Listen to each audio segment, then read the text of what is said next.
ታዲያስ እንዴት ናችሁ? የዚህን ሳምንት መጨረሻ አዳዲስ ኢቨንቶች ልንገረው።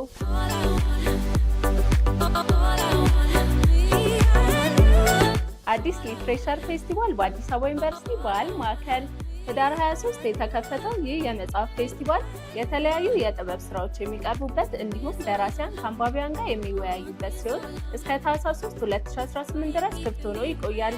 መግቢያ በነፃ።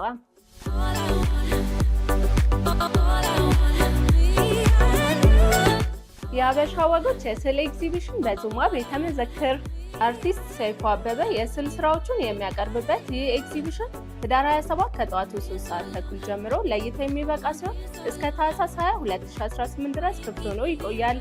መግቢያ በነፃ።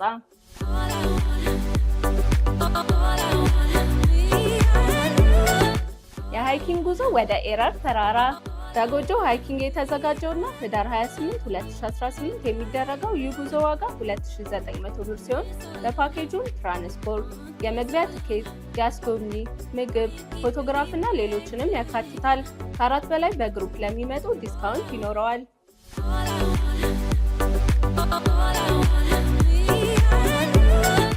ማንኛውም አይነት ኢቨንቶች በኦል አዲስ ኢቨንትስ እንዲቀርብለው ከፈለጉ ከታች ባለው ስልክ ቁጥር ይደውሉ። እነዚህንና የመሳሰሉ ኢቨንቶች ለመከታተል ኦል አዲስ ኢቨንትስ.com ላይ በመግባት መመልከት ይችላሉ። ለቻናላችን አዲስ ከሆኑ ሰብስክራይብ፣ እንዲሁም ይህንን ቪዲዮ ላይክ እና ሼር ማድረግ እንዳይረሱ። እናመሰግናለን።